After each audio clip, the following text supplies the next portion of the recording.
तो दोस्तों मैं देव फिर से हाजिर हूँ आपके सामने एक नई कहानी लेकर। आज हम बात करने वाले हैं स्ट्रेंजर थिंग्स सीजन 4 के बारे में। तो कहानी की शुरुआत होती है 8 सितंबर 1979 से। तभी हम देखते हैं प्रोफेसर ब्रेनर को उनके हॉकिंस लैब में, जहाँ हमें एल के जैसे और भी बच्चे दिखाए जाते हैं। उनमें से नंबर 10 को प्रोफेसर ब्रेनर अपने साथ एक स्पेशल ट्रेनिंग के लिए रूम में ले जाते हैं। तभी ट्रेनिंग के दौरान नंबर 10 प्रोफेसर ब्रेनर को ये बताता है कि नंबर 6 और डॉक्टर एलिस को किसी ने मार दिया है। उसी वक्त बाहर से गार्ड्स और बच्चों को चिल्लाने की आवाज आती है। तभी एक जोरदार धमाके के साथ दरवाजा आकर प्रोफेसर ब्रेनर को लग जाता है और प्रोफेसर बेहोश हो जाते हैं। और जब प्रोफेसर को होश आता है तो देखते हैं नंबर 10 अब मर चुका है और ऑलमोस्ट वहाँ के सारे बच्चे मारे जा चुके हैं सिवाय एल के, जिसकी पूरी बॉडी पे खून लगा होता है। तभी हमें पता चलता है कि एल ने ही सारे लोगों को मारा है। तभी प्रोफेसर ब्रेनर एल पे चिल्लाते हैं, ये तुमने क्या किया। सीन शिफ्ट होता है प्रेजेंट में और हम एल को देखते हैं, जो माइक को जॉयस, विल और जॉनथन के बारे में बताती है। वो उसे बताती है जॉयस अब वर्क फ्रॉम होम कर रही है, विल दिन भर बाहर पेंटिंग करता है और जॉनथन अपने नए दोस्त अर्गल के साथ सुट्टा फूकने लगा हुआ है। दूसरी तरफ हम माइक को देखते हैं, जो एल के दिए हुए लेटर को आराम से लेट कर पढ़ रहा होता है, जिस वजह से नैन्सी अपने वर्क के लिए लेट हो जाती है। और तभी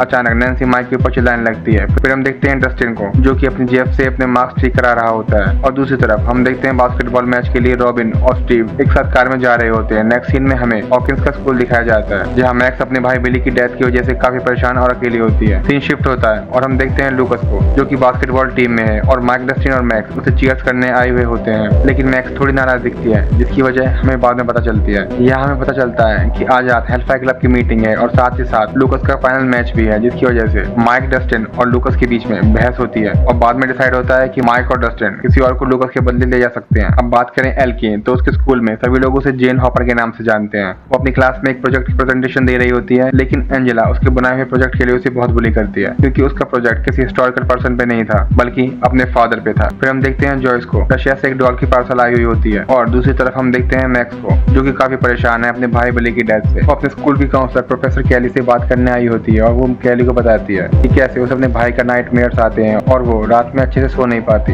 और उसी दौरान हम देखते हैं किसी नाम की लड़की, जिसे अपनी मॉम का इल्यूजन आता है। तभी सीन शिफ्ट होता है कैंटीन में, जहाँ हेलफायर क्लब का लीडर एडी अपने गैंग के साथ मस्ती कर रहा होता है। माइक और डस्टिन एडी के साथ बात करने आते हैं और कहते हैं कि लूकस आज की मीटिंग में नहीं आ सकता, उसका फाइनल मैच है। दूसरी तरफ हमें पता चलता है कि नैन्सी और जॉनथन के बीच में कुछ भी अच्छा नहीं चल रहा था। बेशक वो एक दूसरे को बहुत प्यार करते हैं, लेकिन अब कुछ भी पहले जैसा नहीं था। साथ ही हम कृषि को स्कूल से जंगल में जाते हुए देखते हैं, जो कि अपने इल्यूजन से काफी परेशान है। वो एडी के पास ड्रग्स लेने आती है। तभी उसे एक पेड़ पे ग्रैंडफादर क्लॉक लगी हुई दिखाई देती है और वो उसकी तरफ बढ़ती है। तभी उसका इल्यूजन स्टार्ट होता है। उस टाइम बाद हम देखते हैं वहाँ एडी आता है और उसे अपने साथ ले जाता है। फिर वहीं पे एडी और कृषि की अच्छे से दोस्ती हो जाती है। सीन शिफ्ट होता है और यहाँ हम देखते हैं एल को। अब उसके ग्रेड्स अच्छे नहीं आ रहे होते हैं। एंजेला और उसके दोस्त एल को काफी बुली कर रहे होते हैं और तभी एल गुस्से में आकर अपने सुपर पावर्स यूज करने की कोशिश करती है, लेकिन उसके पास अब सुपर पावर्स नहीं है, जिसके कारण सब लोग उसका और भी मजाक उड़ाने लगते हैं। फिर हम देखते हैं मुरी को, जो जॉयस को उस डॉल के बारे में बात कर रहा होता है। वो जॉयस को बोलता है कि जॉयस उस डॉल को तोड़ दे। जैसे जॉयस डॉल तोड़ती है तो उसे लेटर मिलता है, जिसमें लिखा होता है हॉपर अभी जिंदा है, जिसे देखकर जॉयस हैरान रह जाती है। अब हम देखते हैं कि माइक और डस्टिन को अपने हेलफायर क्लब के लिए एक मेंबर मिल जाती है, लेकिन वो और कोई नहीं, वो होती है लूकस की मुंहफट बहन एरिका, जो आते ही अपनी बातों से एडी की बजा देती है, जिससे एडी बहुत खुश होता है और उसे अपनी क्लब में ज्वाइन कर लेता है। तभी हम देखते हैं कि लूकस की वजह से उसकी टीम जीत जाती है, पर लूकस मैक्स, माइक और डस्टिन के ना आने से वो बहुत नाराज हो जाता है। उधर मैक्स अपने घर पे उस मैच की न्यूज सुन रही होती है। मैच के बाद मैक्स अपने डॉग को खाना देने बाहर आती है, लेकिन तभी वो अपने पड़ोस वाले घर में एडी और कृषि को साथ आते हुए देखती है। वो घर एडी के अंकल का था। उस दिन एडी के अंकल की ड्यूटी नाइट शिफ्ट में थी। कृषि एडी के पास ड्रग्स के लिए आई हुई होती है। वो दोनों घर में एंट्री करते हैं। फिर एडी कृषि को अकेला छोड़कर ड्रग्स लेने अंदर रूम में जाता है। कुछ टाइम बाद हम देखते हैं कृषि वहाँ अकेली होती है। तभी इल्यूजन दिखना शुरू होता है। इल्यूजन में वो अपनी मॉम को एक अजीब सी क्रिएचर के रूप में देखती है। कुछ टाइम बाद वहाँ एडी आकर कृषि को बुलाता है, लेकिन कृषि कुछ रिस्पॉन्ड नहीं करती, जैसे कि उसकी सोल उसकी बॉडी में ही नहीं है। और तभी हम देखते हैं कि एक क्रिएचर कृषि की तरफ बढ़ता है और कहता है, रोना बंद करो कृषि, अब वक्त आ गया है तुम्हारी तकलीफें खत्म करने का। और साथ ही वो कृषि की सारी हड्डियां तोड़ देता है और उसकी आंखें निकाल लेता है। फिर कृषि मर जाती है।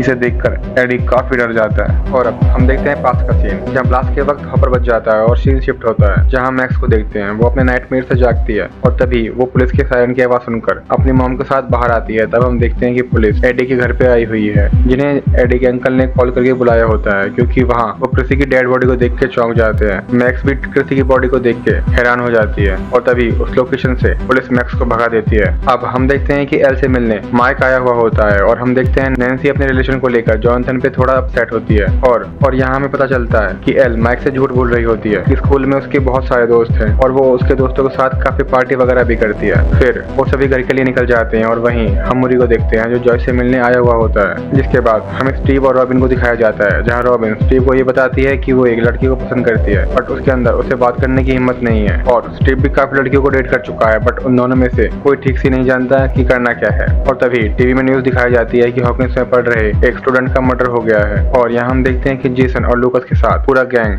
इस न्यूज को सुन रहा है, लेकिन न्यूज में अभी उस स्टूडेंट का नाम नहीं बताया गया था। यहाँ सीन शिफ्ट होता है और हम देखते हैं कि मैक्स डस्टिन के पास जाती है और मैक्स डस्टिन को बताती है कि पिछली रात उसने कुछ बहुत ही अजीब देखा था। एडी बहुत ही डरा हुआ था और साथ ही लाइट का अजीब तरह से आना जाना दोनों एक ही चीज की तरफ इशारा करते हैं और वो है अपसाइड डाउन वर्ल्ड। फिर डस्टिन और मैक्स एडी को ढूंढने निकल जाते हैं और यहाँ हम देखते हैं कि मूरी जॉयस के घर में पहुंच गया है और वो जॉयस को बोलता है कि जो भी लेटर में लिखा है वो सब झूठ है। हो सकता है किसी ने तुम्हारे साथ मजाक किया हो, लेकिन जॉयस इस बात पर बिल्कुल विश्वास नहीं करती और वो बोलती है कि इस लेटर में एंजो का नाम है, जिस बारे में सिर्फ जॉयस और हॉपर ही जानते थे, किसी और को इसके बारे में नहीं पता। फिर जॉयस की बात मानकर मूरी उस लेटर में दिए हुए नंबर पे कॉल करने को राजी हो जाता है। और यहाँ हम पास का सीन देखते हैं जहाँ हॉपर उस ब्लास्ट में बच गया था और रशियन उसे पकड़ के अपने साथ ले जाते हैं। रशियन उसे टॉर्चर करके जॉयस के बारे में पूछते हैं, लेकिन हॉपर जॉयस के बारे में उसे कुछ भी नहीं बताता। इस वजह से रशियन उसे और ज्यादा टॉर्चर करते हैं। अब हम देखते हैं कि हॉकिंस में पुलिस वाले क्रिसी के बीएफ से इन्वेस्टिगेशन कर रहे होते हैं और यहाँ जेसन को पता चलता है कि वो डेड बॉडी किसी और की नहीं बल्कि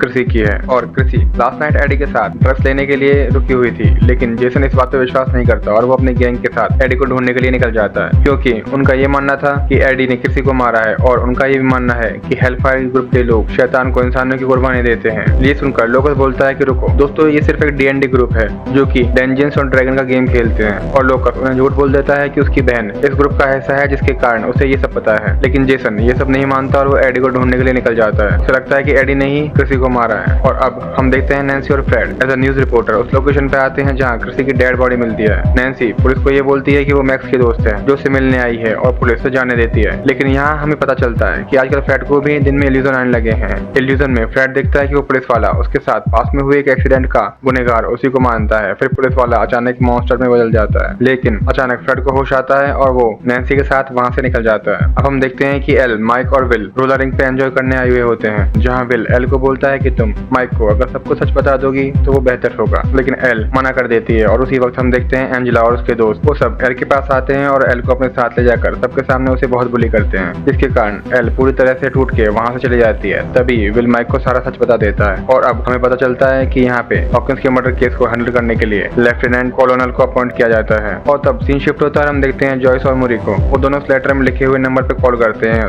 तब सामने वाला बोलता है कि हॉपर जिंदा है और वो किसी जगह फंसा हुआ है, यहाँ से उसे निकालने के लिए पैसे लगेंगे और वो इन दोनों को 2 दिन का वक्त देता है। लेकिन उस वक्त एक औरत उस शख्स को कुछ बोल रही होती है। बाद में जॉयस और मूरी उस आवाज की रिकॉर्डिंग को सुनकर ये पता लगाते हैं कि हॉपर किसी तरह की जेल में है और वो शख्स उसका गार्ड है और हॉपर ने किसी तरह से गार्ड से ये मैसेज उस तक पहुंचाया है। इसके बाद हम देखते हैं जॉयस एंड मूरी पैसे लेने बैंक में चले जाते हैं। फिर सीन शिफ्ट होता है, हम देखते हैं डस्टिन और मैक्स को जो स्टीव और रॉबिन के पास आते हैं और एडी को ढूंढने के लिए उनके कंप्यूटर में कुछ सर्च करना शुरू कर देते हैं। अब मैक्स रॉबिन और स्टीव को पूरी सिचुएशन समझा देती है, जिसकी वजह से रॉबिन अपना दिमाग यूज करके रिफर के घर का पता लगा लेती है जहाँ पे एडी छुपा हुआ है। अब हम देखते हैं रशियंस के लाख टॉर्चर करने के बाद भी हॉपर रशियंस को जॉयस के बारे में कुछ नहीं बताता, जिसकी वजह से वो हॉपर को मारने की कोशिश करते हैं। लेकिन हॉपर की मौत ना होने की वजह से उनमें से एक ऑफिसर हेल जैसी एक जगह में भेज देता है जिसका नाम होता है काम चटका। और अब बात करते हैं नैन्सी की, तो वो एडी के अंकल के साथ बात करने आई थी और अपने पार्टनर फ्रेड को वहीं पे वेट करने के लिए बोलती है, जहाँ एडी के अंकल उसे बताते हैं कि एक शख्स है जिसका नाम है विक्टर क्रेल,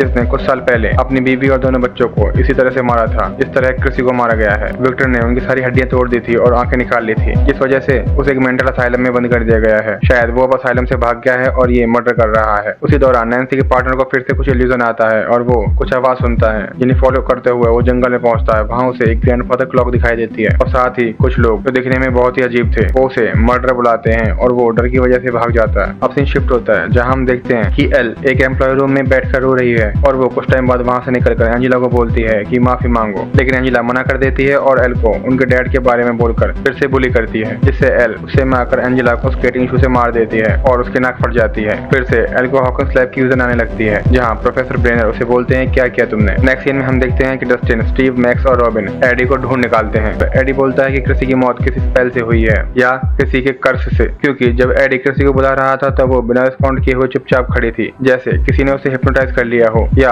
उसके शरीर में उसकी रूह थी ही नहीं। ये सुनकर डस्टिन सबको एक्सप्लेन एक्सप्लेन करता है कि ये शायद वेक्ना है जो अपसाइड डाउन वर्ल्ड में सबसे ज्यादा ताकतवर है। ये सब उसकी पावर्स हैं जो कि डार्क विजार्ड की तरह लोगों पे की कर्स या ब्लैक मैजिक को यूज करके उन्हें मार देती है। और हम देखते हैं कि नैन्सी अपने पार्टनर को ढूंढते हुए पुलिस के पास जाती है। दूसरी तरफ फ्रेड भागते हुए जंगल से एक रोड पे आ जाता है जहाँ उसे पास में हुआ एक एक्सीडेंट दिखाई देता है और वो अजीब सा क्रिएचर उसे एक बात बोलता है, फ्रेड अब मैं तुम्हारी सारी तकलीफें दूर कर दूंगा। और वो उसे भी वैसे ही मौत देता है जैसे कि किसी को। वो उसकी आंखें निकाल लेता है, हड्डियां तोड़ देता है और उसे जान से खत्म करके वहीं रोड पे मरा हुआ छोड़ देता है। अब हम देखते हैं कि वो क्रिएचर किसी घर में है जो देखने में बहुत ही पुराना है और ये घर अपसाइड डाउन के वर्ल्ड में अंदर है। तो दोस्तों आपको ये वीडियो कैसी लगी हमें कमेंट करके जरूर बताएं। अगर आपको ये वीडियो पसंद आई है तो चैनल को सब्सक्राइब करें, मूवी को शेयर करें और बेल आइकन को प्रेस करना ना भूलें। मिलते हैं नेक्स्ट वीडियो में।